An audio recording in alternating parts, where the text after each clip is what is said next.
गौर करो, आज मुसलमान क्रिसमस मना रहा है और इसी क्रिसमस के त्योहार के 5-6 दिन के बाद जब दिसंबर की आखिरी तारीख आएगी, जिसको नए साल की रात कहा जाता है, तमाम बड़े बड़े शहरों में बड़े बड़े होटल सज जाएंगे, नाचने वालियों को बुलाया जाएगा, गाने वालियों को बुलाया जाएगा, म्यूजिक का प्रोग्राम होगा, नाच गाने का प्रोग्राम होगा, शराब बहुत ज्यादा पी जाएगी, जिना बहुत ज्यादा किया जाएगा, रात भर लोग नाचेंगे, मौज मस्ती करेंगे और इस तमाम रंग रलियों के कामों में हमारा मुसलमान भाई भी शामिल होगा।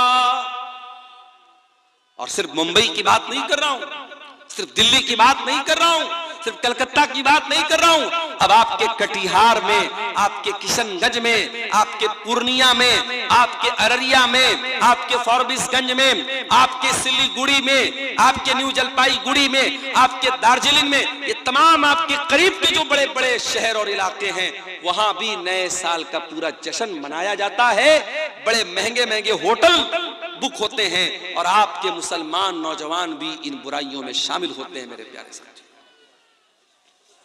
अल्लामा इकबाल ने सही कहा था, वज़ा में तुम हो नसारा तो तमद्दुन में हुनूद, ये मुसलमान है जिन्हें देख के शर्माए यहूद। ये कैसे मुसलमान हैं जिनको देख के यहूदी भी शर्माते हैं, ये ऐसे मुसलमान हैं कि इनको देख के यहूदी भी शर्माते हैं। इनकी हरकतें मेरे प्यारे साथियों ऐसी हैं। आज ऐसे दौर और हालात में मेरे प्यारे साथियों हम जी रहे हैं और आज अफसोस इस बात का होता है हम नए साल का जश्न मना रहे हैं। 2024 खत्म हो रहा है, 2025 आ रहा है, हम नए साल का जश्न मना रहे हैं। फेसबुक पर हम लिखते हैं हैप्पी न्यू ईयर, व्हाट्सएप पर स्टेटस लगाते हैं हैप्पी न्यू ईयर। अरे मेरे भाई, ये हैप्पी न्यू ईयर मनाने का टाइम नहीं है। अगर कुछ करना है तो 31 दिसंबर की रात में ये सोचो कि ऐ अल्लाह, मेरी जिंदगी का 1 साल और गुजर गया, 1 साल और गुजर गया, 365 दिन का 1 साल, अंग्रेजी कैलेंडर का 1 साल और गुजर गया। ऐ अल्लाह, इस 1 साल में भी मैं नमाजी नहीं बन सका, अगर मैं दीनदार नहीं बन सका, अगर मैं अपनी बुराइयों से दूर न हो सका, मैं अपनी कमजोरियों पर कंट्रोल नहीं कर पाया, अपने अंदर पाई जाने वाली खामियों को दूर नहीं कर सका, तो ऐ अल्लाह, मैं बहुत बड़ा नादान हूं कि जिंदगी का 1 साल और कम हो गया और अपनी कब्र से, अपनी मौत से मैं 1 कदम और करीब हो गया और उसके बाद भी मैं अगर अपने आप को नहीं सुधार पा रहा हूं तो ये रोने का मकाम है, ये अफसोस करने का मकाम है, ये कोई जश्न मनाने का मकाम नहीं है, ये कोई खुशी मनाने का मकाम नहीं है। मेरे प्यारे साथी, अल्लाह ताला हमारे नौजवानों को सही समझ अता फरमाए और क्रिसमस के त्योहार पर उनको हर किस्म के शिरकिया कामों से दूर रहने की तौफीक दे और फिर नए साल के जश्न के नाम पर होने वाली बेहयाई से और बुराई से अल्लाह तबारक व तआला हमारे नौजवानों की हिफाजत फरमाए। लम यलिद व लम यूलद, उसने न किसी को जन्म दिया है, न उसका कोई बेटा है, वलम यूलद, और न वो किसी का बेटा है, न उसका कोई बेटा है, न उसका कोई बाप है, उसने न किसी को जन्म दिया है, न उसको किसी ने जन्म दिया है। यह है हमारा अकीदा। क्रिसमस मनाने वालों का क्या अकीदा है?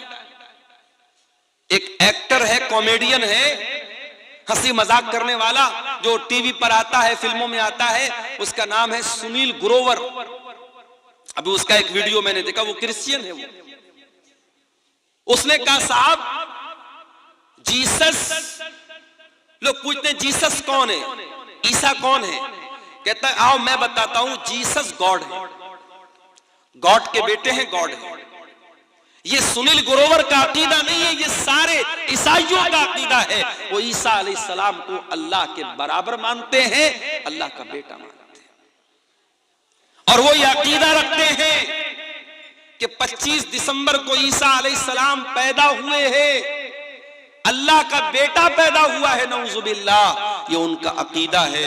और हम बड़े मानवतावादी और बड़े सेकुलर हम जाकर के कहते भाई तू अल्लाह के बेटे की पैदाइश की खुशी मना रहा है, मैरी क्रिसमस, मुबारक हो तेरा ये त्योहार, हम उससे मुबारकबाद दे रहे हैं। याद रखो मेरे प्यारे साथियों, क्रिसमस की मुबारकबाद देना गोया अल्लाह ताला को गाली देना है, गोया ये इकरार करना है कि हाँ तू अल्लाह के बेटे की पैदाइश की खुशी मना रहा है, मैं तुझको मुबारकबाद दे रहा हूं।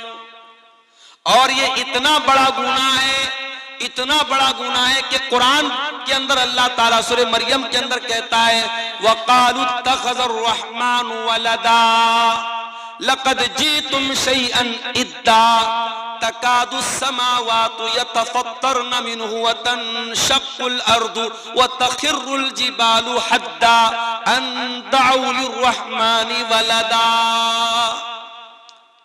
ये लोग कहते हैं कि रहमान ने बेटा बना दिया, ये कहते हैं अल्लाह का बेटा है। तुमने बहुत गंदी बात अपने मुंह से निकाली। ये इतनी खतरनाक बात है कि आसमान फट पड़े, जमीन फट जाए और पहाड़ गिर जाए, उतनी खतरनाक बात नहीं है जितनी खतरनाक बात ये है कि तुम ये बात कहते हो कि रहमान ने बेटा बना लिया, अल्लाह ने बेटा बना लिया। तो 25 दिसंबर की तारीख आ रही है, हमें और आपको मेरे प्यारे साथियों, मैं अभी व्हाट्सएप पर एक ऐसे ग्रुप में जिसमें मौलवी लोग हैं, आलिम लोग हैं, दीनदार लोग हैं, उस ग्रुप में मैंने एक मैसेज देखा। एक साहब कह रहे थे माशाअल्लाह मेरी बेटी ने स्कूल में बड़ी अच्छी पेंटिंग बनाई है, और उन साहब की बेटी ने जो पेंटिंग बनाई थी, पेंटिंग में सेंटा क्लॉज की फोटो बनी थी, जो क्रिसमस के मौके पर आके बच्चों को मिठाई बांटते हैं, टॉफी बांटते हैं, उनकी फोटो बनी थी, और नीचे लिखा हुआ था मैरी क्रिसमस। ये मुसलमान की लड़की जो स्कूल में पढ़ रही है उसने ये पेंटिंग बनाई है, और उसका नमाजी बाप और उसका दीनदार बाप उस पेंटिंग को व्हाट्सएप पर डाल रहा है और दुनिया को बता रहा है कि मेरी बेटी ने बहुत अच्छी पेंटिंग बनाई। मेरे प्यारे साथियों, कहीं ऐसा न हो कि आपके बच्चे स्कूल में पढ़ते हुए इसी क्रिसमस के त्योहार को कबूल कर लें, इस अकीदे को कबूल कर लें, और कल जब जवान हो जाएं तो इसी अकीदे पर जवान हो जाए कि हाँ ईसा अलैहिस्सलाम अल्लाह के बेटे हैं। अपने बच्चों को मेरे प्यारे साथियों, इसीलिए मैं कहता हूं, अगर 4 पैसे अल्लाह ने आपको दिए हैं और आप अपने बच्चों को कॉन्वेंट स्कूलों में पढ़ाते हैं, इंग्लिश मीडियम स्कूलों में पढ़ाते, ठीक है, मैं मना नहीं करता। जरूरी नहीं है कि हर आदमी अपने बच्चे को आलिम बनाए, जरूरी नहीं है कि हर बच्चा मदरसे में पढ़े, स्कूल में भी आप पढ़ा सकते हैं। मगर हाँ, अगर आपके बच्चे को स्कूल में दीन की तालीम नहीं मिल रही है तो मस्जिदों के अंदर या स्कूल के टाइम के अलावा टाइम के अंदर कोई ऐसा सिस्टम होना चाहिए कि आपका बच्चा दीन की बेसिक तालीम हासिल करे, इस्लाम की बुनियादी तालीम हासिल करे, ताकि आपका बेटा कल जब जवान हो जाए तो अपने दीन की बुनियादों को वो न भूले, अपने दीन की बुनियाद पर कायम रहे। मेरे प्यारे साथी, गौर करो, आज मुसलमान क्रिसमस मना रहा है, और इसी क्रिसमस के त्योहार के 5-6 दिन के बाद जब दिसंबर की आखिरी तारीख आएगी, जिसको नए साल की रात कहा जाता है, तमाम बड़े बड़े शहरों में बड़े बड़े होटल सज जाएंगे, नाचने वालियों को बुलाया जाएगा, गाने वालियों को बुलाया जाएगा, म्यूजिक का प्रोग्राम होगा, नाच गाने का प्रोग्राम होगा, शराब बहुत ज्यादा पी जाएगी, जिना बहुत ज्यादा किया जाएगा, रात भर लोग नाचेंगे, मौज मस्ती करेंगे, और इस तमाम रंग रलियों के कामों में हमारा मुसलमान भाई भी शामिल होगा। और सिर्फ मुंबई की बात नहीं कर रहा हूं, सिर्फ दिल्ली की बात नहीं कर रहा हूं, सिर्फ कलकत्ता की बात नहीं कर रहा हूं, अब आपके कटिहार में, आपके किशनगंज में, आपके पूर्णिया में, आपके अररिया में, आपके फॉरबिसगंज में, आपके सिलीगुड़ी में, आपके न्यू जलपाईगुड़ी में, आपके दार्जिलिंग में, ये तमाम आपके करीब के जो बड़े बड़े शहर और इलाके हैं, वहां भी नए साल का पूरा जश्न मनाया जाता है। बड़े महंगे महंगे होटल बुक होते हैं, और आपके मुसलमान नौजवान भी इन बुराइयों में शामिल होते हैं। मेरे प्यारे साथी, अल्लामा इकबाल ने सही कहा था, वज़ा में तुम हो नसारा तो तमद्दुन में हुनूद, ये मुसलमान है जिन्हें देख के शर्माए यहूद। ये कैसे मुसलमान हैं जिनको देख के यहूदी भी शर्माते हैं?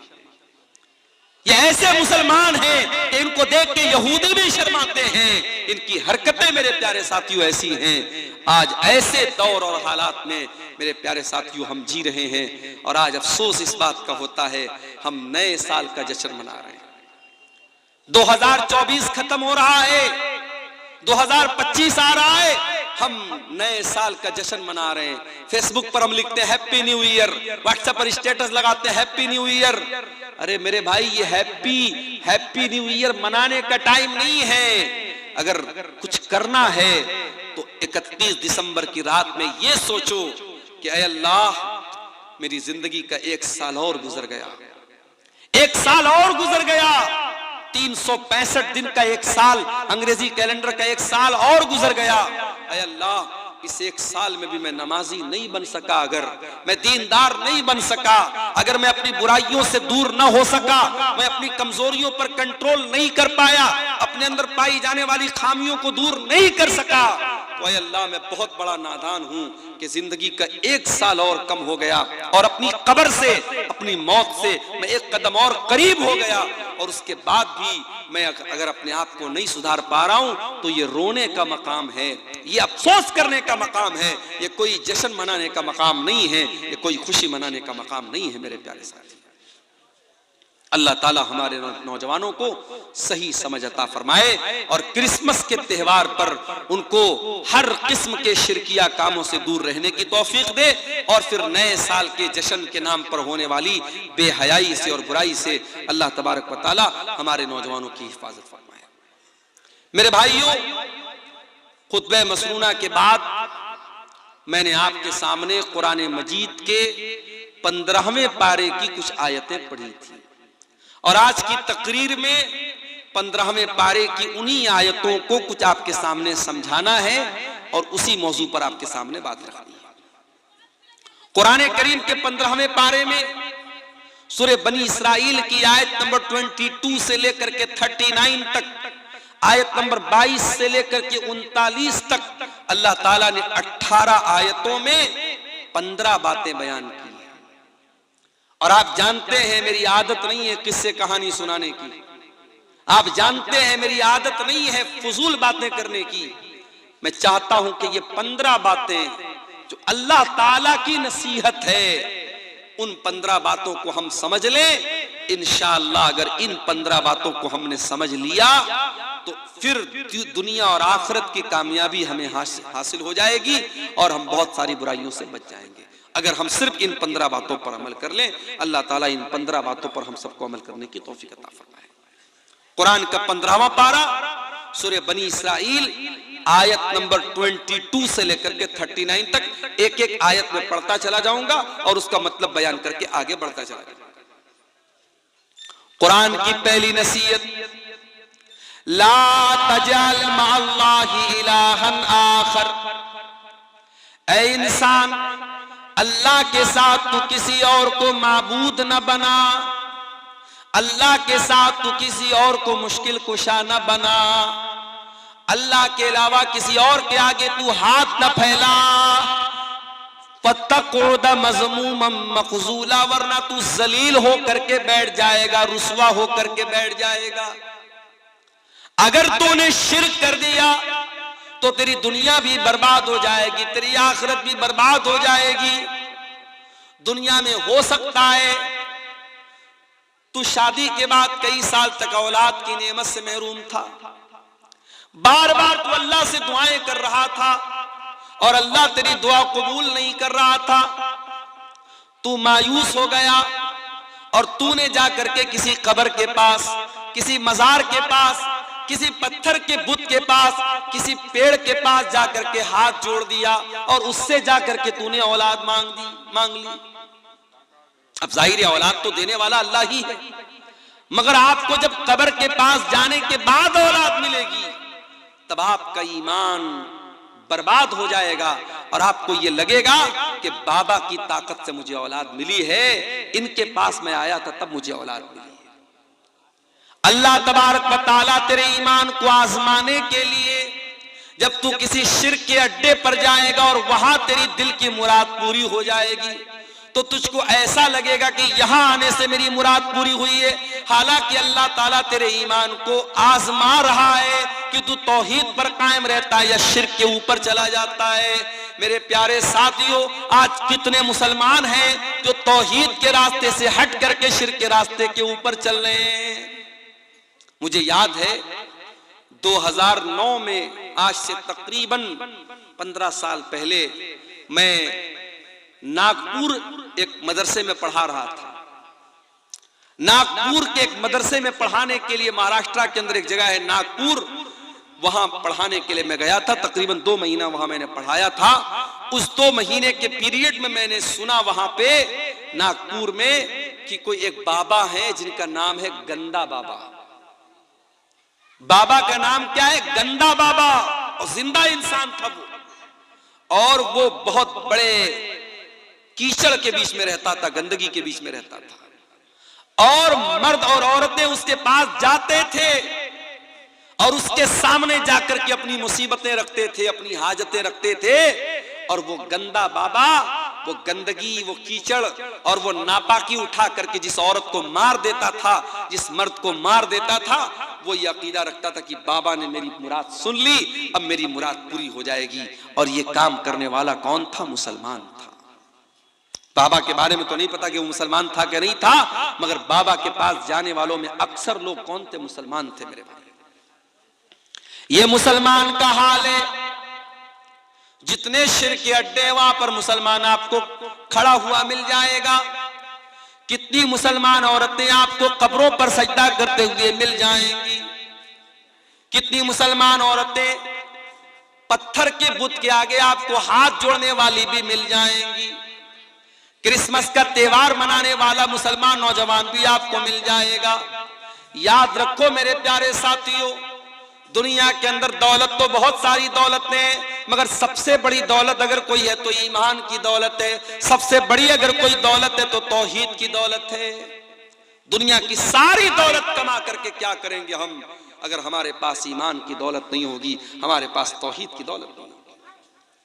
कल कयामत का दिन होगा, अल्लाह ताला पूछेगा, ऐ खैरूगंज के रहने वाले मुसलमान, तू बड़ा गरीब इंसान था, तू झोपड़ी में रहता था, तू महीने का 5-6 हजार रुपया महीना कमाता था, बड़ी मुश्किल से तेरी दाल रोटी चलती थी, तू मेरे पास क्या लेकर के आया है? वो खैरूगंज का एक कमजोर सा गरीब सा मुसलमान अल्लाह की बारगाह में कहेगा, अल्लाह मैं कुछ नहीं लेके आया हूं, मेरे पास धन नहीं है, दौलत नहीं है, खजाना नहीं है, बिल्डिंग नहीं है, मैं करोड़ों का मालिक नहीं हूं, लेकिन अल्लाह मैं तौहीद लेकर के आया हूं। तेरी तौहीद से कभी समझौता न किया, तेरे दर को छोड़ के किसी और के दर के आगे सर न झुकाया। अय अल्लाह मांगा तो तुझसे मांगा, अय अल्लाह दुआ की तो तुझसे की, अय अल्लाह भरोसा किया तो तेरे ऊपर किया। अय अल्लाह मैं तौहीद लेकर के आया हूं, मैं ईमान लेकर के आया हूं। और वो गरीब मुसलमान, वो गांव देहात का रहने वाला गरीब मुसलमान जिसके पास कुछ नहीं था, कमजोर से मकान में रहता था, तौहीद लेके अल्लाह क्या जाएगा, अल्लाह उसको जन्नत में दाखिल करेगा। और वही वो आदमी जो मुंबई के और दिल्ली के और कलकत्ता के बड़े करोड़ों और अरबों के महल में रहता था, वो इंसान अल्लाह के पास आएगा और कहेगा, अय अल्लाह मैं बहुत पैसे वाला हूं, बहुत दौलत है मेरे पास, बहुत बड़ा बंगला है मेरा। अल्लाह पूछेगा, तेरे पास ईमान है क्या? तेरे पास तौहीद है क्या? तू क्या एक अल्लाह को मानता था? क्या तू एक अल्लाह पर ईमान रखता था? वो कहेगा, नहीं है अल्लाह, मैं तो मुसलमान भी अपने आप को कहता था, मेरे नाम के आगे खान भी लगता था, लोग बड़े फक्र से भाईजान करते थे। और गणेश जी का त्योहार आता था तो मैं गणेश जी की भी पूजा करता था, मैं दिवाली भी मनाता था, मैं होली भी मनाता था, अय अल्लाह मैं नमाज भी पढ़ता था और बुत के आगे भी सजदा करता था। मैं सेकुलर मुसलमान था, मैं तौहीद का मतलब नहीं जानता था, मैं तो इंसानियत के नाम पे सबको सही कहता था। वो इंसान जो दुनिया में सबको सही कहता है, और अल्लाह के आगे भी सर झुकाता है और पत्थर के बुत की भी इबादत करता है। याद रखो मेरे प्यारे साथियों, अल्लाह कुरान में कहता है इन्नल्लज़ीना कफरू व मातू व हुम कुफ्फारुन फलन युक़बल मिन अहदिहिम मिल्उल अर्ज़ि ज़हबा। जो लोग ईमान के बगैर दुनिया से चले गए, कुफ्र की हालत में मर गए, तौहीद के बगैर मर गए, अल्लाह कह रहा है कि कल कयामत के दिन अगर वो जमीन भर के सोना भी अगर लेके आ जाए, फलन युक़बल मिन अहदिहिम, तो उनका जमीन भर के सोना भी अल्लाह कबूल नहीं करेगा। सब कुछ है तेरे पास, अगर तौहीद नहीं है अल्लाह ताला तेरा जमीन भर के सोना भी कबूल नहीं करेगा। हजरत आयशा अल्लाह के नबी से सवाल करती है, अय अल्लाह के नबी, अब्दुल्ला बिन जुदान बड़ा नेक आदमी था, बड़ा गरीबों की मदद करता था, दान करता था, खैरात करता था, गरीबों की यतीमों की मदद करता था। अय अल्लाह के नबी, क्या अब्दुल्ला बिन जुदान जन्नत में जाएगा? क्या उसकी नेकियां उसके काम आएंगी? अल्लाह के नबी ने फरमाया कि नहीं है आयशा, अब्दुल्ला बिन जुदान को उसकी नेकियां काम नहीं देंगी। क्यों? क्योंकि वो अल्लाह की तौहीद पर ईमान नहीं रखता था। अय आयशा, उसने कभी ये न कहा था रब्बिग़फिरली खतीयती यौमद्दीन, अय अल्लाह तू कयामत के दिन मेरी खताओं को माफ कर देना। ना वो अल्लाह के ऊपर ईमान रखता था, ना कयामत के ऊपर ईमान रखता था। तौहीद की हिफाजत करो मेरे भाई। मैं आज अफसोस के साथ ये बात कहना चाहता हूं कि अब हमारी शेरशाहबादी बरादरी में, हमारे अहले हदीसों में भी अब बहुत सारे ऐसे काम होने लगे हैं जो तौहीद के खिलाफ। मैं देखता हूं, इसी फील्ड में रहता हूं, जब प्रोग्रामों में आता हूं मैं देखता हूं अब अहले हदीसों के घरों में भी बच्चों के गले में काले काले धागे और तावीज नजर आने लगे हैं। जिन घरों में औरतें जाहिल हैं, जिन घरों में औरतों को तौहीद के बारे में नहीं मालूम, उन घरों में बच्चों को तावीज भी पहनाया जा रहा है, उनको नजर का टीका भी लगाया जा रहा है, उनके हाथों में गंडा भी बांधा जा रहा है। मेरे प्यारे साथियों, कभी ये मत सोचना कि हम अहले हदीस हैं, हमारा अकीदा तो पत्थर की लकीर है, हमारा अकीदा कभी खराब नहीं हो सकता। अगर आपने अपने बच्चों और अपनी फैमिली के अकीदे पर ध्यान न दिया तो याद रखो मेरे प्यारे साथियों, हमारे और आपके घर में भी शिर्क आ सकता है। अगर इब्राहीम अलैहिस्सलाम जैसा पैगंबर अल्लाह से दुआ करता है कि ऐ अल्लाह मेरी औलाद को तो शिर्क से बचाना, ऐ अल्लाह वजुनूबनी व बनी अन नअबुदल असनाम, मुझे और मेरी औलाद को बुत परस्ती से बचाना, शिर्क से बचाना। अगर इब्राहीम जैसे पैगंबर को ये डर है तो हमें और आपको अपने बच्चों के बारे में ज्यादा डरना चाहिए और हमें अपने बच्चों की और अपनी तौहीद की फिक्र करना चाहिए। अल्लाह ने पहली नसीहत की, ला तजअल मा अल्लाहि इलाहन आखर, अल्लाह के साथ किसी को शरीक मत करना। दूसरी नसीहत, वक़ज़ा रब्बुका अल्ला ताबुदू इल्ला इय्याह, तुम्हारे रब का ये हुक्म है कि इबादत करो तो उसी की करो, तौहीद पर कायम रहो। पहला भी हुक्म तौहीद का, दूसरा भी हुक्म तौहीद का। फिर तीसरा हुक्म दिया, व बिल वालिदैन इहसाना,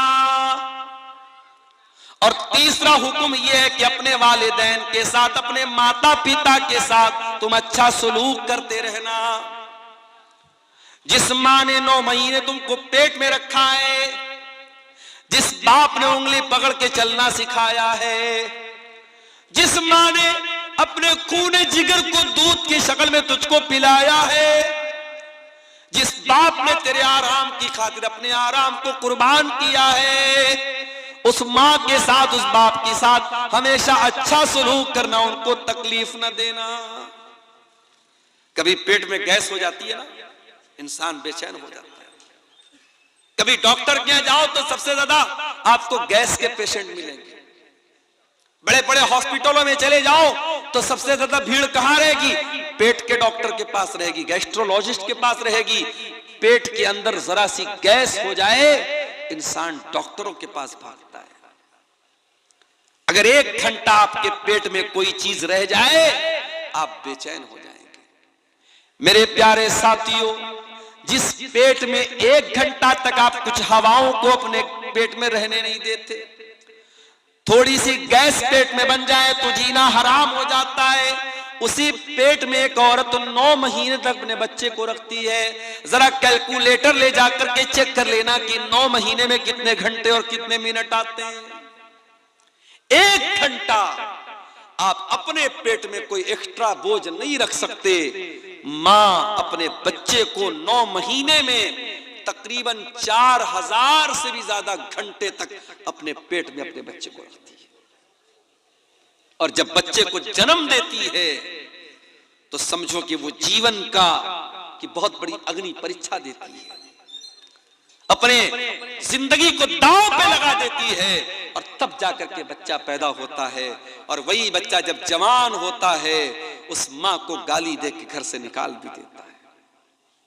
वही बच्चा जब जवान होता है उसी बाप के साथ बदतमीजी करता है, बाप को बुरा भला कहता है। और ऐसे भी बदनसीब बेटों को मैंने देखा है जिन्होंने अपने बाप के ऊपर हाथ तक उठाया है।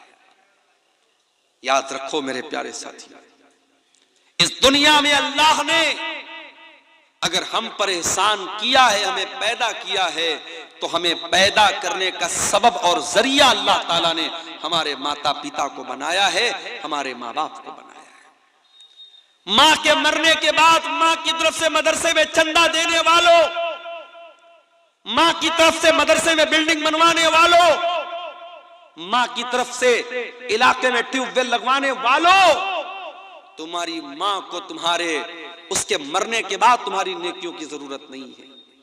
माँ की जिंदगी में माँ को तुम्हारी जरूरत है, बाप की जिंदगी में बाप को तुम्हारी जरूरत है। बाप जिंदा था, बिस्तर पे बैठ करके खांसता था तो उन्हें 10 रुपए की दवा तक उसको न थी। माँ बिस्तर पे तड़पती थी तो बीवी के साथ आराम से लेटा रहता था, तुझे माँ की कभी कोई चिंता न हुई। तू अपने बच्चों के साथ बैठ करके अच्छे खाने खाता था, तेरी माँ बेचारी कई कई दिन तक भूखी रह जाती थी। और आज माँ के मरने के बाद तू लाखों करोड़ों दान और खैरात में लुटा रहा है। बंद कर दे ये नौटंकी और बंद कर दे ये ड्रामेबाजी। तेरी माँ को तेरी इस ड्रामेबाजी की कोई जरूरत नहीं है, ना अल्लाह को कोई जरूरत है। वबिल वालिदैन एहसाना, अल्लाह दूसरा हुक्म ये दे रहा है कि अपने माता पिता के साथ अच्छा सलूक करो। ऐ अल्लाह, मेरी मां 70 साल की हो गई है, बिस्तर पे पाखाना कर देती है। ऐ अल्लाह, मेरे लिए बड़ी तकलीफ का मौका आ गया, बड़ी आजमाइश का मौका आ गया, मैं क्या करूं? घर में कोई देखभाल करने वाला नहीं है, बूढ़ी मां बिस्तर पर पेशाब व पाखाना कर रही है। अल्लाह मैं क्या करूं? अल्लाह कह रहा है इम्मा यबलुगन्ना इंदकल किबरा अहदुहुमा औ किलाहुमा फला तकुल लहुमा उफ्फिन। ऐ इंसान, ये तो तेरी खुशनसीबी है, ये तो तेरी खुशकिस्मती है कि तुझे बूढ़े माँ बाप मिले हैं। जाओ जरा उन बच्चों से पूछो जिनकी मां जल्दी उनको छोड़ के चली गई, उनकी शादी के पहले मां चली गई, अब शादी होती है तो वो बेचारा तरसता है कि काश मेरी मां भी होती। उसके बच्चे पैदा होते तो वो तरसता है कि काश मेरी मां जिंदा होती तो कम से कम मेरे बच्चों को दादी का प्यार मिलता, मेरा बाप जिंदा रहता तो मेरे बच्चों को दादा का प्यार मिलता। जिंदगी के बहुत सारे ऐसे मोड़ आते हैं जब इंसान अपने माँ बाप के मशवरे की जरूरत महसूस करता है। अगर बूढ़े माँ बाप मिले हैं मेरे प्यारे साथियों तो इसको अपने लिए बोझ मत समझो। कुरान कहता है इम्मा यबलुगन्ना इंदकल किबर अहदुहुमा औ किलाहुमा, अगर तुम्हारे माँ बाप में से कोई एक तुमको बुढ़ापे में मिल जाए या दोनों बुढ़ापे में मिल जाए, पहले एक का जिक्र किया, बाद में दोनों का किया। अगर एक मिला है, माँ मिली है, बाप मर चुका है, या बाप मिला है, माँ मर चुकी है, तो जो एक बचा है उसके साथ और स्पेशल उसकी खिदमत करो, और ज्यादा उसकी खिदमत करो, क्योंकि जब तक वो दो थे, जब तक बूढ़ा बूढ़ी दोनों जिंदा थे, एक दूसरे का सपोर्ट करते थे, एक दूसरे का सहारा थे, एक दूसरे को हौसला देते थे। अगर बुढ़िया चली गई और बूढ़ा बचा, या बूढ़ा चला गया और बूढ़ी बची, तो वो और ज्यादा लाचार हो गए, वो और ज्यादा बेबस हो गए, उनका और ज्यादा ख्याल करो। अल्लाह अकबर। एक बचा है तो उसका और ज्यादा ख्याल करो। अल्लाह ने पहले एक का जिक्र किया। कहा अगर तुम्हारे माता पिता में से कोई एक तुमको मिल जाए या दोनों मिल जाए तो तुम्हें क्या करना है? फरमाया फला तकुल लहुमा उफ्फिन, उनको कभी उफ भी मत कहना। उफ का मतलब समझते हो? जैसे हमारे यहां बोलते हैं, हमारे यहां अपनी आम जबान में हम जब किसी को हकारत की नजर से क्या बोलते हैं? ऐसा बोलते हैं। अपने माँ बाप को हट भी नहीं कहना है, हूं भी नहीं कहना है, उफ भी नहीं कहना है। यानी सबसे हल्की तकलीफ पहुंचाने का तरीका क्या है?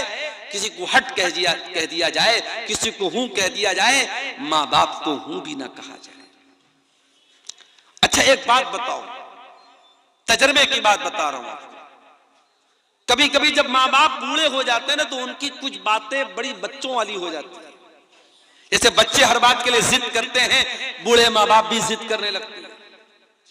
अब मान लीजिए कि आपकी बीवी ने रोटी बनाई है और उसकी बूढ़ी सास ने कहा कि मैं रोटी नहीं खाऊंगी, चावल क्यों नहीं बनाया, मुझे चावल चाहिए, मुझे चावल चाहिए। तो आपको लगता है यार मेरी बूढ़ी माँ क्यों जिद कर रही है, रोटी क्यों नहीं खा रही।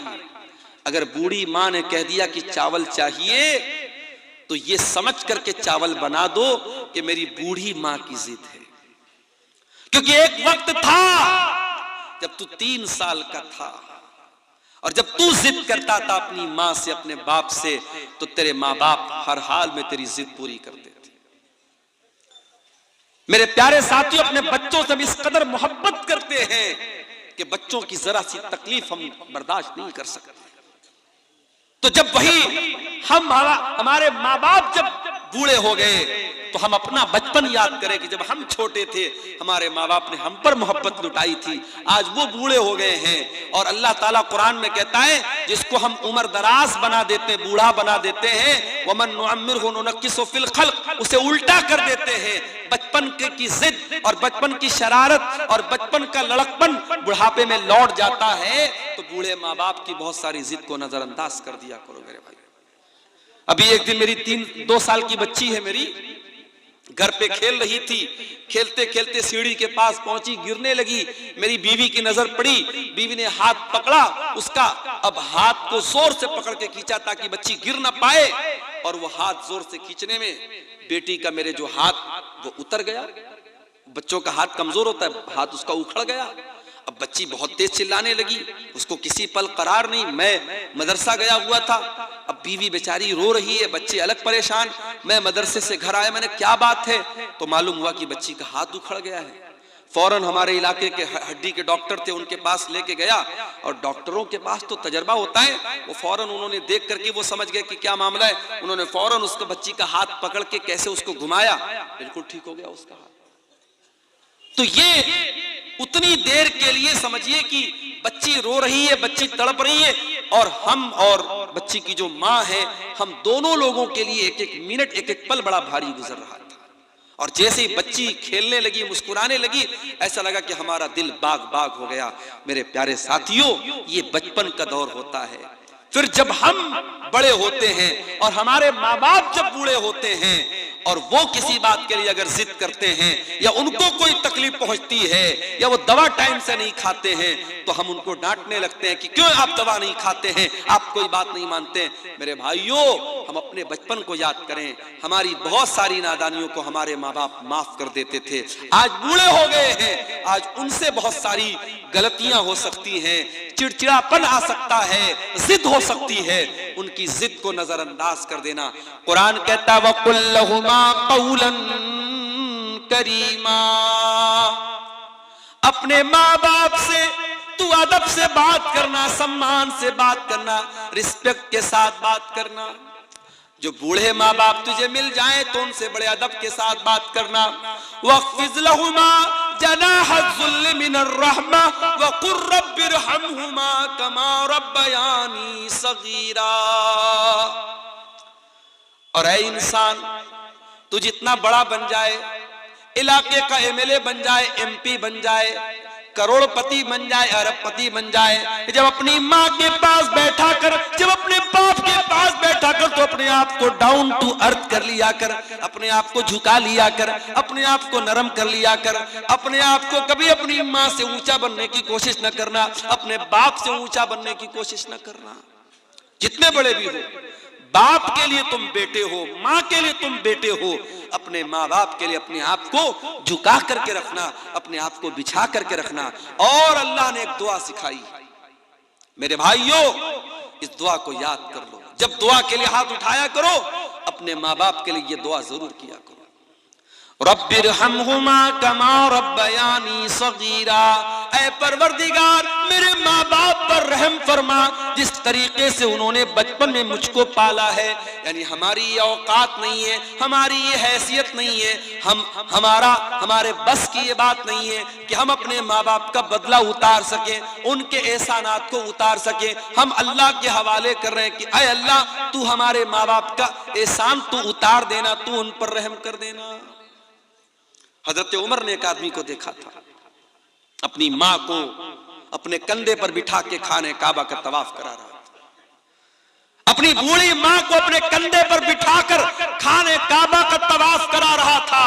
और जब तवाफ करा लेता है, कहता है कि अमीरुल मोमिनीन, ऐ हजरत उमर, आज ऐसा लगता है कि मैंने अपनी माँ का हक अदा कर दिया है, मैंने माँ के दूध का कर्जा उतार दिया है, मैंने माँ के एहसानात का बदला उतार दिया है, मैंने अपने कंधे पर बैठ करके अपनी माँ को तवाफ कराया है। हजरत उमर ने कहा, अरे तू माँ का एहसान उतारने की बात करता है, अभी तो तेरी माँ ने तुझको जन्म देते वक्त जो तेरी माँ के मुंह से जो तकलीफ की आवाज आई थी, जो दर्द की आवाज आई थी, अभी तो तूने उस दर्द की आवाज का भी हक अदा नहीं किया है। माँ ने जन्म देते वक्त जो तकलीफ उठाई थी, अभी तो तूने उस आवाज का भी हक अदा नहीं किया है। अपने माँ बाप का कर्जा हम कभी नहीं उतार सकते मेरे भाई। इसलिए अल्लाह कह रहा है कि माँ बाप के साथ भलाई करो, उनको कोई तकलीफ मत पहुंचाओ और उनके लिए दुआ करो। अच्छा, अब यहां पर एक सवाल, मैं अपनी माँ की बड़ी खिदमत करता हूं, मैं अपने बाप की बड़ी सेवा करता हूं, फिर भी मेरी माँ मुझसे खुश नहीं है, फिर भी मेरा बाप मुझसे खुश नहीं है, मेरे दिल में माँ बाप के लिए कोई बुराई नहीं है, मैं अपनी तरफ से बेहतर करता हूं, मगर मेरे माँ बाप मुझसे नाराज रहते हैं। अल्लाह कहता है, रब्बुकुम आलमु बिमा फी नुफूसिकुम इन तकूनु सालिहीन फइन्नहु काना लिल अव्वाबीन गफूरा। तुम्हारा परवरदिगार तुम्हारे दिल के हालात को भी जानता है, तुम्हारे दिल के अंदर क्या है, दुनिया को पता हो या ना पता हो, अल्लाह को तो सब पता है। अगर वाकई में तुम्हारे दिल में कोई चोर नहीं है और दिल में तुम्हारे माता पिता का सम्मान है, माँ बाप की इज्जत करते हो, माँ बाप का हक अदा करते हो, और फिर भी माँ बाप को तुमसे शिकायत है, तो कोई मसला नहीं, अल्लाह माफ करेगा, क्योंकि तुम्हारे दिल के हालात को अल्लाह जानता है। तो ये दूसरी नसीहत है मेरे भाई। तीसरी नसीहत, व आतिज़ल कुर्बा हक़्क़हु वल मिस्कीन व इब्नस सबील, और अपने रिश्तेदार को भी उसका हक दो, और गरीबों को भी उनका हक दो, और मुसाफिरों को भी उनका हक दो। माँ बाप के बाद अल्लाह ताला ने रिश्तेदार का जिक्र किया है। आप अररिया के हैं, अगर आपके रिश्तेदार पूर्णिया में है, आपके रिश्तेदार कटिहार में है, आपके रिश्तेदार बंगाल में है, तो आपको पता होना चाहिए हमारे रिश्तेदार कौन कौन है। और अगर आपको अल्लाह ने दौलत से नवाजा है और आपके रिश्तेदारों में कोई जरूरतमंद है, तो आप जब ज़कात निकालें, जब दान खैरात करें, जब चंदा दें, जब सदका खैरात करें, तो अपने रिश्तेदार को तरजीह दें, रिश्तेदार की पहले मदद करें। रिश्तेदार की जब आप मदद करेंगे तो आपको डबल सवाब मिलेगा, रिश्तेदारी का भी सवाब मिलेगा और सदका देने का भी सवाब मिलेगा। आज बड़े अफसोस की बात है, एक इंसान मदरसे में बढ़ चढ़ करके हिस्सा लेता है, मस्जिद बनवाने में बढ़ चढ़ करके हिस्सा लेता है, और उसका अपना सगा भाई बेचारा परेशान हाल है, दाने दाने का मोहताज है, उसके बच्चे भूखे रहते हैं, उसके पास ढंग का मकान भी नहीं है। मेरे प्यारे साथियों, ये इंसानियत नहीं है, ये इस्लाम नहीं है, ये शरीयत नहीं है कि आप पेट भर के खाना खा लें और आपका अपना भाई भूखा प्यासा रहे। अल्लाह कह रहा है व आतिज़ल कुर्बा हक़्क़हू, अपने रिश्तेदार को उसका हक दो, वल मिस्कीन, और जो गरीब लोग हैं, जो मिस्कीन लोग हैं, जो समाज का दबा हुआ तबका है, उसकी तुम मदद करो।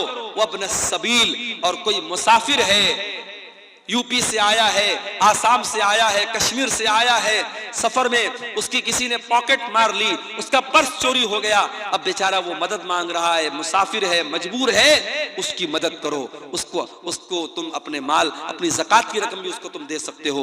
अल्लाह ने माँ बाप का जिक्र करने के बाद ये तीसरी नसीहत की कि रिश्तेदार को, गरीब को और मुसाफिर को उसका हक। उसके बाद चौथी नसीहत, वला तुबस्सिर तबजीरा, और अल्लाह के बंदो, माल के अंदर फजूल खर्ची ना करना, नाजायज जगहों पर अपना माल खर्च ना करना। इन्नल मुबस्सिरीन कानू इख्वान शयातीन, बेशक फजूल खर्ची करने वाले, शराब पर पैसा लुटाने वाले, जिना पर पैसा लुटाने वाले, लड़कियों के नंबर पर रिचार्ज करवाने वाले, नाजायज रिश्ता बनाने के लिए अय्याशी करने वाले और हराम जगहों पर पैसा खर्च करने वाले, इन्नल मुबज्जिरीन कानू इख्वान शयातीन, वो शैतान के भाई हैं। पैसा हमारा नहीं, कोई ये ना कहे पैसा मेरा है, नहीं, हमारी क्या औकात है मेरे भाई, पैसा अल्लाह का है, अल्लाह ने हमको दिया है, अल्लाह ने हमको दिया है, अल्लाह चाहता तो हमें ना देता। और ये भी याद रखो, दुनिया में दौलत इंसान के टैलेंट से नहीं मिलती, इंसान के इल्म से नहीं मिलती। बड़े बड़े आलिम हैं, बड़े पढ़े लिखे लोग हैं, बड़े बड़े डिग्री वाले लोग हैं, वो तरस रहे हैं, बड़ी मुश्किल से अपना घर चला रहे हैं, और जाहिल और अंगूठा छाप लोग करोड़ों कमा रहे हैं इसी दुनिया में, इसी इलाके में। आप देख लीजिए, पटना के अंदर मैंने देखा ऐसे ऐसे लोग ओला बाइक चला रहे हैं जो इंजीनियरिंग पढ़े हुए हैं और बड़ी आला तालीम हासिल किए हुए हैं, और क्या कर रहे हैं, वो बाइक चला रहे हैं किराए पर, मुसाफिरों को बिठा बिठा के, यानी जो काम ऑटो का होता है, रिक्शा का होता है, वो बाइक का वहां काम हो रहा है, ओला बाइक चला रहे हैं। तो पढ़ाई लिखाई से पैसा नहीं का ताल्लुक नहीं है मेरे भाई। ठीक है, आप पढ़ लिख लेंगे, अल्लाह करे आपको अच्छी नौकरी मिल जाए, अच्छा मकाम मिल जाए, मगर जरूरी नहीं है कि आपके इल्म के एतबार से आपको पैसा मिले। तो अगर अल्लाह ने आपको पैसे वाला बनाया है तो ये मत कहिए कि पैसा मेरा है, पैसा अल्लाह का है। और जब पैसा अल्लाह ने आपको दिया है तो ये पैसा कहां खर्च करना है और ये पैसा कहां से आया है, दोनों का हिसाब अल्लाह को देना पड़ेगा।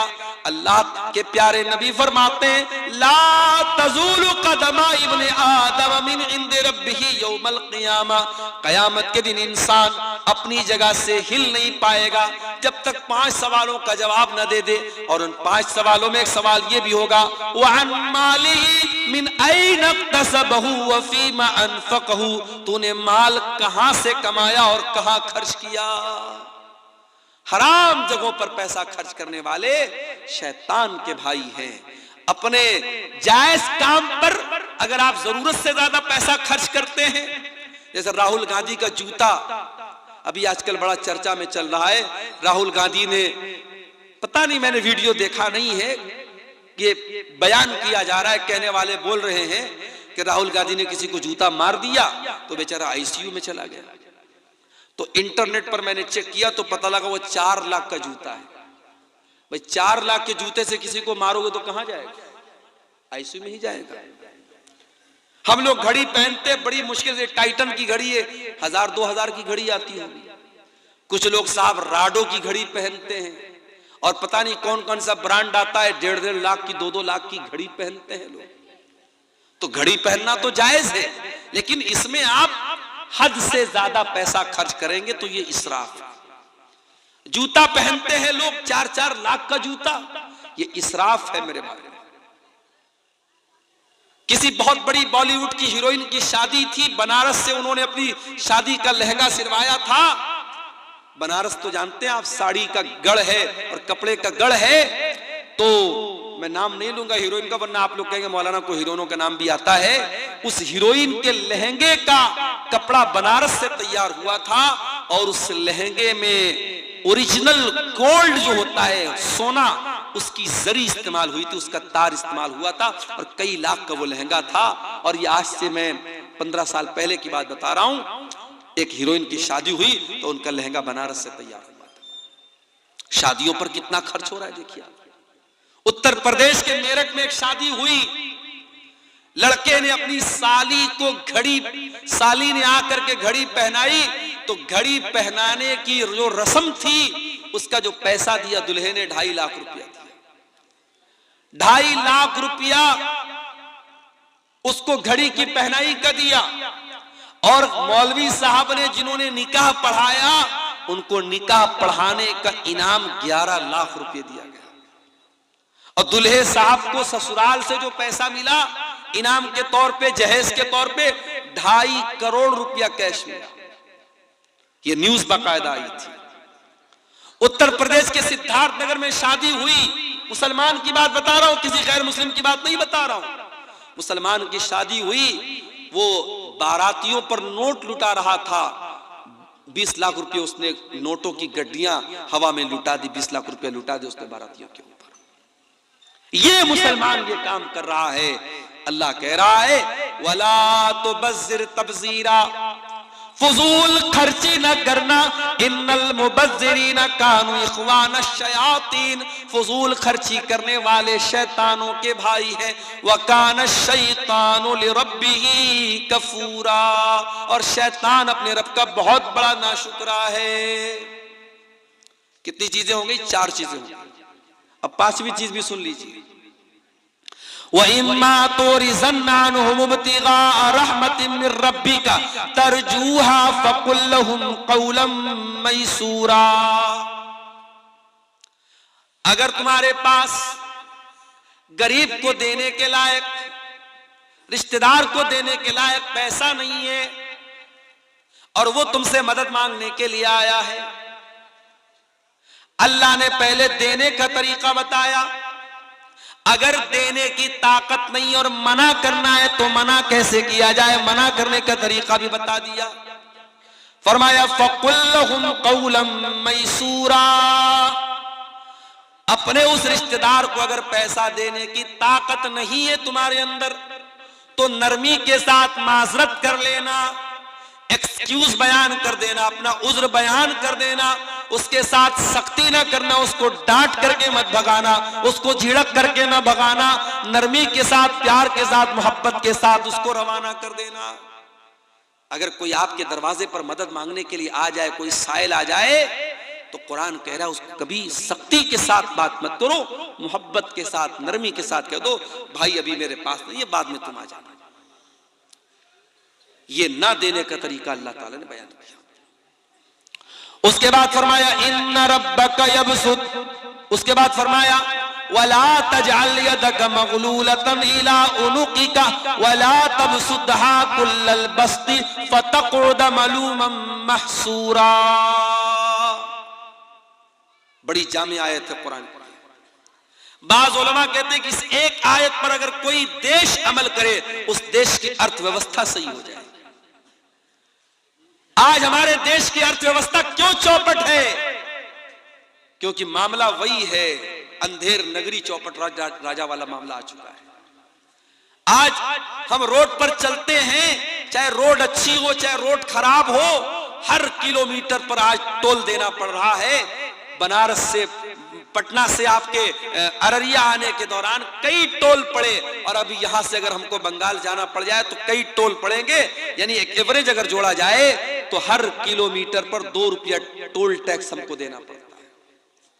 हम बाइक खरीदते, कार खरीदते हैं, ऑलरेडी उस बाइक और कार की जब हम कीमत अदा करते हैं, अच्छा खासा अमाउंट हम रोड टैक्स में देते हैं। उसके बावजूद जब हम सड़क पर गाड़ी निकालते हैं तो हमें टोल टैक्स भी देना पड़ता है। और इतनी इनकम के बावजूद आज कितने देश में हमारे भूखे मर रहे हैं, यानी देश की अर्थव्यवस्था सही नहीं हो पा रही है।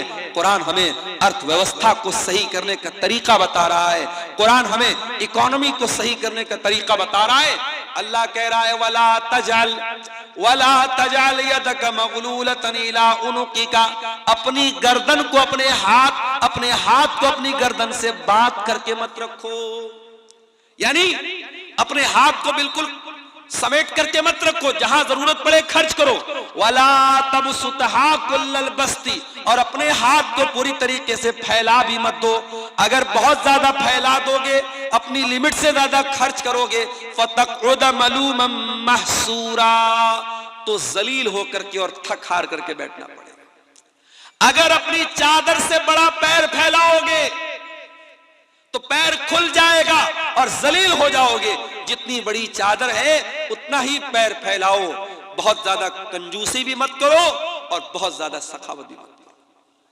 बहुत सारे लोग होते हैं, पैसा भी है, दौलत भी है, लेकिन अपने बच्चों को ना अच्छा खिलाते हैं ना खुद अच्छा खाते हैं। रोजाना वही घर में एक तरीके की सब्जी बन रही है, वही एक तरीके का गोश्त बन रहा है, वही नॉर्मल चीजें बन रही हैं, जबकि अल्लाह ताला ने दौलत दी है, अच्छा खा सकता है, अच्छा पहन सकता है, न ढंग का कपड़ा पहनता है, न ढंग का खाना खाता है। नहीं मेरे भाइयों, अगर अल्लाह ने दौलत दी है, अच्छा खाओ, अच्छा पहनो, यह भी अल्लाह का शुक्र है। अच्छी नेमतें खाओ, जो जिस मौसम का फल मिल रहा है उस मौसम का फल खाओ, उस मौसम के मेवे खाओ, उस मौसम की अच्छी ग़िज़ाएं खाओ। अपने जिस्म पर खर्च नहीं किया तो क्या किया, अपने बच्चों पर खर्च नहीं किया तो क्या किया, मस्जिदें बनवा दी, मदरसे बनवा दिए, कब्रिस्तान में चंदा दे दिया, जमाने के लिए बहुत कुछ कर दिया।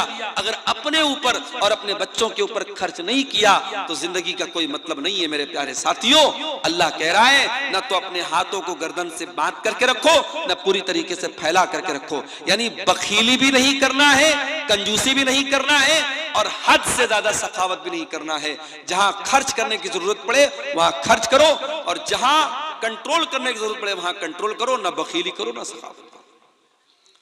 उसके बाद फरमाया इन्ना रब्बका यबसुतुर रिज़्क़ लिमन यशाउ व यक़दिर व काना अल्लाहु बिइबादिही खबीरन बसीरा।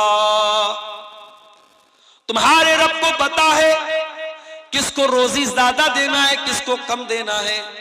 अल्लाह अपने बंदों को ज्यादा बेहतर तरीके से जानता है। किसी इंसान को रोजी कम मिली वो शिकवा ना करे, किसी को ज्यादा मिली वो गुरूर ना करे। रोजी अल्लाह बांटता है, रोजी की तकसीम अल्लाह ताला करता है। अल्लाह को पता है किसको कितना देना है। दौलत तो कारून को भी मिली थी, रोजी तो कारून को भी मिली थी, और इतनी दौलत मिली थी कि कारून के खजानों की चाबियां बड़े बड़े पहलवान उठाते थे और बड़ी मुश्किल से उठाते थे। मगर कारून बड़ा निकम्मा आदमी निकला, अपनी दौलत पर नाश करने लगा, गुरूर करने लगा, तकब्बुर करने लगा, अहंकार करने लगा। उसकी दौलत भी गई, उसका खजाना भी गया, ईमान से भी हाथ धो बैठा, दुनिया भी चली गई, आखिरत भी चली गई। तो दौलत के ऊपर कभी गुरूर मत करना। हो सकता है दौलत आज है कल नहीं होगी। दौलत की तकसीम अल्लाह ने अपने हाथ में ली है, अल्लाह को पता है कब किसको कितना देना है। कभी इस पर भी हसद मत करना, अरे उसे इतना मिल रहा है मुझे इतना क्यों मिला, उसे ज्यादा मिल रहा है मुझे कम क्यों मिला। कभी इस पर भी हसद मत करना। अपने आप को बेहतर बनाने की कोशिश करो, अच्छा से अच्छा काम करो, मगर दूसरे की रोजी रोटी देख करके हसद मत करो, क्योंकि रोजी देने वाला अल्लाह है। अगर हसद करते हो इसका मतलब कि तुम्हें अल्लाह के फैसले पर, अल्लाह का फैसला तुम्हें मंजूर नहीं है, तुम अल्लाह के फैसले पर एतराज करते हो। उसके बाद फरमाया वला तक़्तुलू औलादकुम खशियता इमलाक, और अपनी औलाद को तुम पेट के डर से कत्ल मत करो। इस डर से अपनी औलाद को कत्ल न करो कि कल वो मेरे साथ खाएगी कैसे। औलाद पैदा तो तुम करते हो मगर खिलाने वाले तुम नहीं हो। हमारे एक दोस्त हैं बंबई के अंदर, शेख सरफराज फैजी, उनकी 2 बीवियां हैं, 2 शादी की उन्होंने। हमारे यहां तो एक शादी के बाद अगर कोई दूसरी शादी का नाम भी ले ले तो पाप हो जाता है, गुनाह हो जाता है। साउथ में एक जगह एक मौलाना साहब ने दूसरी शादी पर तकरीर कर दी, मस्जिद में औरतें भी आई हुई थी। औरतों ने तकरीर के बीच में से कहा कि इस मौलाना को पहले भगाओ यहां से, वरना हम इसकी तकरीर नहीं होने देंगे। मौलाना साहब को बीच में से हटा दिया गया। क्यों? क्योंकि मौलाना ने दूसरी शादी के सपोर्ट में तकरीर कर दी। ये साउथ इंडिया के अंदर एक इलाके में ऐसा मामला, दूसरी शादी करना पाप बना दिया लोगों ने। जिना करने वाले जिना कर रहे हैं, एक्स्ट्रा मैरिटल अफेयर करने वाले एक्स्ट्रा मैरिटल अफेयर कर रहे हैं। शादीशुदा औरत किसी से नाजायज ताल्लुक बना रही है, शादीशुदा मर्द किसी से नाजायज ताल्लुक बना रहा है। समाज को उसकी चिंता नहीं है, समाज को इसकी चिंता है। अरे तो 2 शादी कर दी, बड़ा अय्याश आदमी है, बड़ा गड़बड़ आदमी है। समाज तो समाज, उस इंसान की पहली बीवी की नजर में ये बहुत बड़ा पाप है। अगरचे वो आदमी पहली बीवी का सारा हक अदा करता हो, उसके हक में कोई कमी ना करता हो, फिर भी पहली बीवी इस बात के लिए बिल्कुल तैयार नहीं है कि शौहर दूसरी शादी करे। अभी मुंबई में हमारे एक साथी हैं, दोस्त हैं, उन्होंने 2 शादियां की। पहली बीवी से उनको 7 बच्चे थे और दूसरी बीवी से भी उनको 1 बच्ची पैदा हुई है। अभी उन्होंने फेसबुक पर लिखा था कि अल्लाह के फजलो करम से 4 बेटे और 4 बेटियां। मौलवी हैं साहब, मौलवी हैं, पढ़ाते हैं, तकरीर करते हैं। हमारे यहाँ बच्चों को जब मौलवी बनाने की बात आती है तो लोग कहते हैं कहां से खाएगा, कहां से खाएगा। और यहाँ मौलवी के 8-8 बच्चे हैं और मौलवी इस बात की चिंता नहीं करता है कि कहां से खाएगा। याद रखो मेरे भाइयों, अपनी औलाद को हम नहीं खिलाते हैं, औलाद को अल्लाह खिलाता है। कभी पेट के डर से औलाद को कत्ल मत करना। और मसला नोट कर लो, अगर आप फैमिली प्लानिंग करते हैं, एक बच्चा पैदा हुआ, अभी आप बच्चा नहीं चाहते हैं, तो बच्चे की पैदाइश ना हो उसके लिए अगर आप कोई तरीका अपनाते हैं, जो तरीका हमारे यहाँ आमतौर से चलता है, तो उसके बारे में तो इजाजत और गुंजाइश के रास्ते हैं। लेकिन अगर प्रेगनेंसी हो गई है और बच्चा मां के पेट में वजूद पा चुका है, अब उस बच्चे को अगर कोई खत्म कर देता है कि नहीं साहब मेरा ऑलरेडी 1 बच्चा है, 2 बच्चा है, तीसरा बच्चा मैं कहां से इसको पालूंगा, कैसे पढ़ाऊंगा, कैसे लिखाऊंगा, और उस बच्चे को अगर कोई मां के पेट में कत्ल कर देता है तो ये समझो वैसा ही गुनाह है जैसे बच्चे के पैदा होने के बाद कोई उसका गला दबाते। बच्चे के पैदा होने के बाद कोई उसको मार डाले, उतना ही बड़ा गुनाह है मां के पेट में एबॉर्शन कर देना और मां के पेट में बच्चे को खत्म कर देना। अल्लाह के नबी से पूछा गया सबसे बड़ा गुनाह क्या है?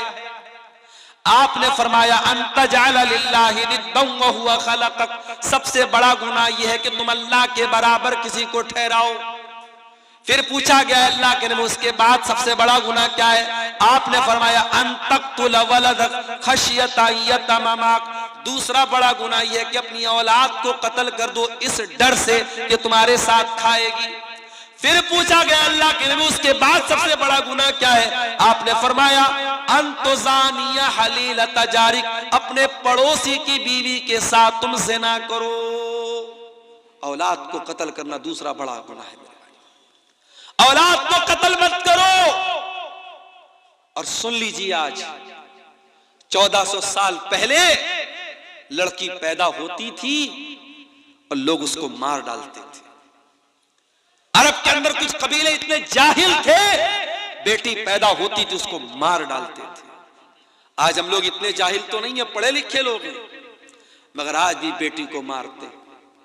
कभी मां के पेट में मार देते हैं, कभी पैदा होने के बाद हॉस्पिटल में छोड़ के चले जाते हैं, कभी जहेज के नाम पर बहू को जला देते हैं, कभी इस बेटी को हम इसकी तरबियत सही तरीके से नहीं करते और मुसलमान की बेटी किसी गैर के साथ फरार हो जाती है, गैर मुस्लिम के साथ जाके शादी करती है और अपनी दुनिया और आखिरत को बर्बाद कर लेती है। वला तक़्तुलू औलादकुम, अपनी औलाद को कत्ल मत करो मेरे प्यारे साथियों। याद रखो ये मदरसे इसीलिए चल रहे हैं कि आपके बच्चे दीन की तालीम हासिल करें।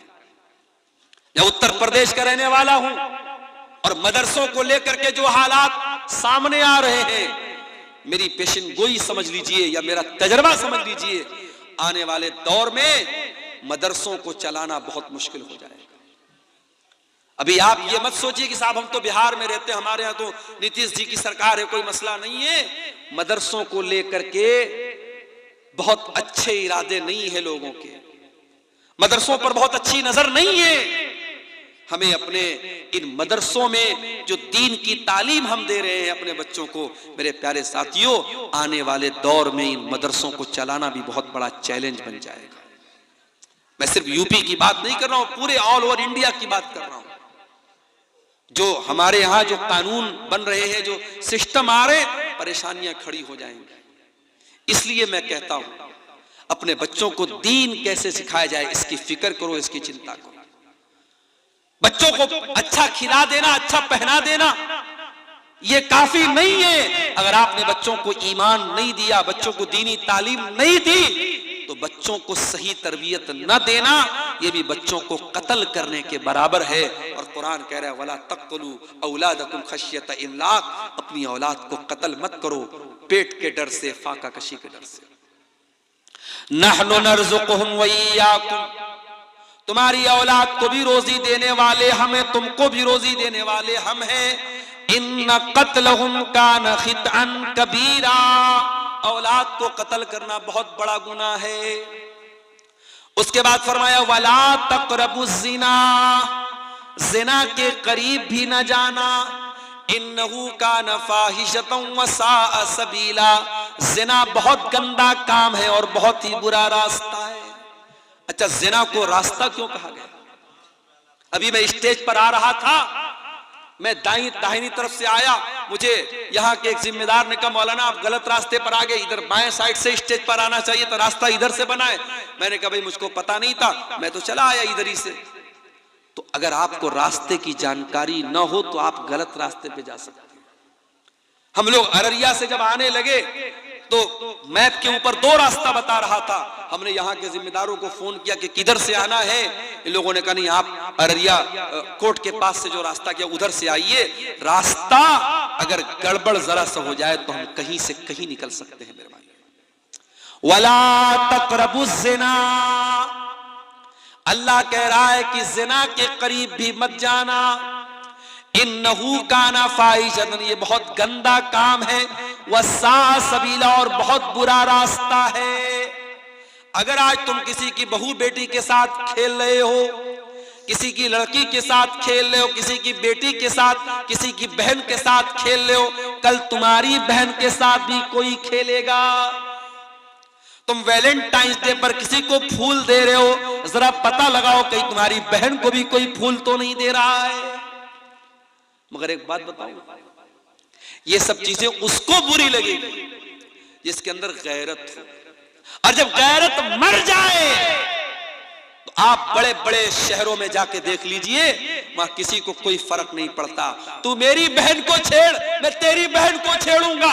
तू मेरी बहन को अपनी गर्लफ्रेंड बना, मैं तेरी बहन को अपनी गर्लफ्रेंड बनाऊंगा। वहां ये कल्चर है मेरे प्यारे साथियों, ये कल्चर वहां पैदा होता है जहां गैरत मर जाती है, और जिसके अंदर गैरत बाकी रहती है उसको बहुत बुरा लगता है। इसलिए मेरे प्यारे साथियों, अल्लाह ने कहा कि ज़िना बहुत बुरा रास्ता है। जिस रास्ते पे चल के तुम ज़िना कर रहे हो, उसी रास्ते पर चल के कोई तुम्हारे घर में भी आ सकता है और तुम्हारी इज्जत पर भी डाका डाल सकता है। और इसीलिए इस्लाम ने इतना टाइट कानून रखा है।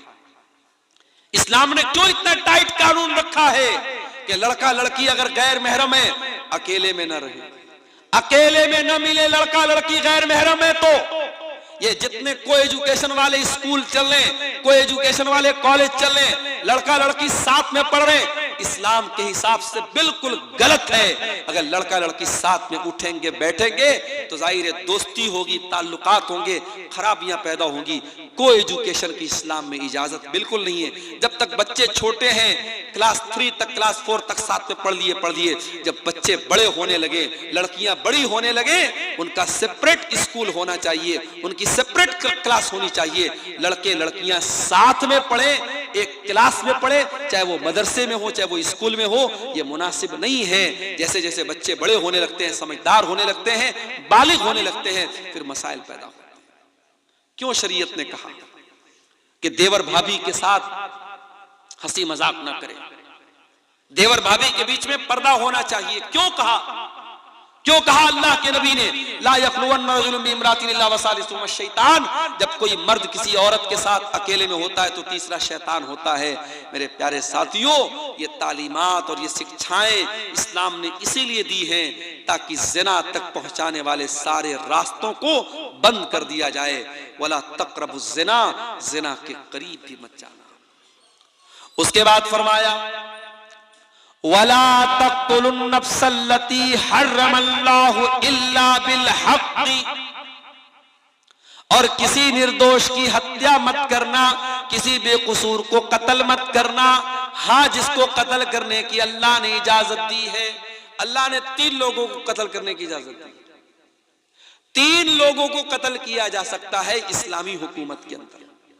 नंबर 1 अस्सय्यबुज़्ज़ानी, शादीशुदा अगर कोई मर्द है या औरत है जिना कर लेता है और इस्लामी हुकूमत है, इस्लामी अदालत है और जिना साबित हो गया है, पत्थरों से मार मार के खत्म कर दिया जाएगा, कत्ल कर दिया जाएगा। नंबर 2, अगर कोई किसी को कत्ल कर दे तो कातिल को कत्ल के बदले में कत्ल कर दिया जाएगा, किसास ले लिया जाएगा।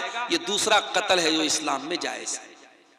और तीसरा कत्ल, इस्लामी हुकूमत के अंदर अगर कोई मुसलमान है और वो मुर्तद हो जाए, इस्लाम को छोड़ दे, इस्लाम का इनकार कर दे, मुर्तद हो जाए और ये साबित हो जाए कि इस्लामी हुकूमत के अंदर ये था और पहले से मुसलमान था। पहले से अगर गैर मुस्लिम था कोई मसला नहीं, पहले से मुसलमान था और मुसलमान होकर के मुर्तद हो गया, इस्लाम में उसकी सजा सजाए मौत है। ये 3 कत्ल इस्लाम में इजाजत है। इस्लाम में किसी निर्दोष की हत्या की इजाजत नहीं है। उसके बाद फरमाया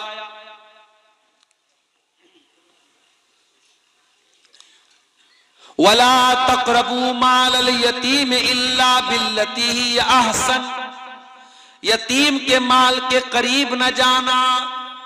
जो बच्चा यतीम है, जिसका बाप मर चुका है, अगर उसका माल तुमको मिल जाए तो उसका माल मत हड़प जाना, उसका माल मत खा जाना, उसके माल के करीब न जाना। इल्ला बिल्लती ही अहसन, हाँ अगर उस यतीम बच्चे को पढ़ाने में, लिखाने में, उसकी परवरिश करने में कुछ पैसा खर्च हो रहा है तो उतना पैसा तुम उसके माल में से ले सकते हो। हत्ता यबलुगा अशुद्धा, और जब वो लड़का जवान हो जाए, बड़ा हो जाए, तो फिर उसका माल उसके हवाले कर दो। यतीम का माल तुम्हें नाजायज तरीके से खाने की इजाजत नहीं। उसके बाद फरमाया वऔफू बिल अहदी, और वादा करने के बाद वादा को पूरा करो। इन्नल अहदा कान मसऊला, अल्लाह ताला क्या वादे का सवाल होगा। अगर किसी से वादा किया है, वादे को निभाने वाला बनो, वादा खिलाफी मत करो, वादे को तोड़ने वाले मत बनो। अब 3-4 बातें और रह गई हैं, उसको सुन लीजिए, फिर बात को हम खत्म करेंगे। उसके बाद फरमाया वऔफू बिल कैल इज़ा किल्तुम, और जब किसी को सामान नाप करके दो तो पूरा पूरा नाप करके दो। वज़िनू बिल क़िस्तासिल मुस्तक़ीम, और जब सामान तौल करके दो तो तराजू को सही रखो, नाप और तौल को सही रखो। कारोबार में चोरी मत करो, बेईमानी मत करो, फ्रॉड मत करो, नाप और तौल बिल्कुल सही रखो। ज़ालिका खैरुन व अहसनु तअवीला, अल्लाह कह रहा है अंजाम इसी का अच्छा है। अगर सामान गड़बड़ तौलोगे, कल अंजाम बुरा होगा, दुनिया में भी बुरा होगा, आखिरत में भी बुरा होगा। और सामान सही तौल करके दोगे, हो सकता है प्रॉफिट कम कमाओगे, हो सकता है मुनाफा कम कमाओगे, मगर अंजाम इसी का अच्छा होने वाला है। उसके बाद फरमाया वला तक़फ़ु मा लैसा लक बिही इल्म, और जिस चीज के तुमको नॉलेज ना हो उस चीज के पीछे मत पड़ो। यह भी बहुत बड़ा मसला है आज। जिस चीज के बारे में पता नहीं है उस पर भी लोग अपनी राय देने लगते हैं, अपने फतवे देने लगते हैं, हलाल बताने लगते हैं, हराम बताने लगते हैं। नहीं, जिस चीज की आपको नॉलेज नहीं है उसके पीछे मत पड़िए। वला तक़्फ़ु मा लैसा लका बिही इल्म, जिस चीज का तुमको इल्म नहीं है उस चीज के पीछे मत पड़ो। इन्नस समा वल बसरा वल फुआदा कुल्लु उलाइका कान अन्हु मसऊला। कयामत के दिन कान से क्या सुना है, आंखों से क्या देखा है और दिल और दिमाग में क्या क्या इरादे पाले हैं, सबका हिसाब लिया जाएगा। कानों से क्या क्या सुन के आए हो, से क्या क्या देख के आए हो, ये फेसबुक पर तुमने क्या देखा, ये रील्स में तुमने क्या देखा, ये इंस्टाग्राम पे तुमने क्या देखा, तुमने जो देखा है उसका हिसाब देना पड़ेगा। अल्लाह के सब पूछा जाएगा। आज इंस्टाग्राम के जरिए और फेसबुक के जरिए जो नौजवान लड़के और लड़कियों में जो बेहयाई परोसी जा रही है मेरे भाइयों, अल्लाह की पनाह है। और इस बेहयाई को परोसने में सिर्फ गैरों का हाथ नहीं, हमारा भी हाथ है, हमारे मुसलमानों का भी हाथ है। कितने मुसलमान लड़के हैं जो वाहियात वीडियो बना करके, गंदी वीडियो बना करके आज इंस्टाग्राम पे छोड़ रहे हैं। और याद रखना, अगर किसी गंदी वीडियो को आपने देखा तो उसका गुनाह तो आप तक था, लेकिन जब आपने शेयर कर दिया, आपने फॉरवर्ड कर दिया, आपने मोबाइल पर स्टेटस लगा दिया, अब 500 लोगों ने देखा, 1000 लोगों ने देखा, एक गंदी चीज को जितने लोगों ने देखा उन सब का गुनाह उनको भी मिलेगा और आपके नामे आमाल में भी लिखा जाएगा। अगर आपने कोई अच्छी तकरीर शेयर कर दी, कोई अच्छी क्लिप शेयर कर दी, कोई आलिम का बयान शेयर कर दिया, कोई कुरान की आयत शेयर कर दी, आपको सवाब तो मिलेगा मिलेगा। जितने लोग उसको पढ़ेंगे और उस पर अमल करेंगे और उसको देखेंगे, उसका सवाब भी आपको मिलेगा। मेरे प्यारे साथियों, इसलिए जिस चीज की नॉलेज ना हो उस चीज के पीछे मत पड़ो और गलत कोई चीज शेयर मत करो। अगर कोई दीन से भी रिलेटेड चीज है, आप उलमा से मशवरा करने के बाद, उलमा से राय लेने के बाद उसको फॉरवर्ड कीजिए। उसके बाद आखिरी की 2 नसीहत, वला तमश फिल अर्ज़ि मरहा, और जमीन में अकड़ करके मत चलना, जमीन में तकब्बुर मत करना, अहंकार मत करना, गुरूर मत करना। इन्नका लन तखरिकल अर्द वलन तबलुगल जिबाल तूला, तू तकब्बुर क्यों करता है, न तो तू जमीन को फाड़ सकता है, न पहाड़ों पे चढ़ सकता है। ऐ हकीर पानी से पैदा हुए इंसान, ऐ मिट्टी के बने हुए इंसान, तू किस बात पर तकब्बुर करता है, किस बात पर गुरूर करता है? तुझे न तो तू अपने पैरों से चल के जमीन को फाड़ सकता है, न अपने पैरों से चल करके तू आसानी से पहाड़ों की बुलंदियों पर चढ़ सकता है। तू क्यों तकब्बुर करता है? अकड़ करके मत चलना। वला तमश फिल अर्ज़ि मरहा, जमीन में अकड़ करके मत चलना। और ये सब बयान करने के बाद आखिर में अल्लाह फिर कहता है, ज़ालिका मिम्मा औहा इलैका रब्बुका मिनल हिक्मा। ऐ नबी, ये 15 बातें हमने जो बयान फरमाई है, ये हिकमत की बातें ऐ नबी हमने आपकी तरफ नाजिल की है। वला तजअल मअल्लाहि इलाहन आखर, ऐ नबी आप अपनी उम्मत को ये नसीहत भी पहुंचा दीजिए कि अल्लाह के साथ किसी को शरीक मत करना। फतुल्का फी जहन्नम मलूमम मदहूरा, वरना जहन्नम के अंदर जलील हो करके डाल दिए जाओगे।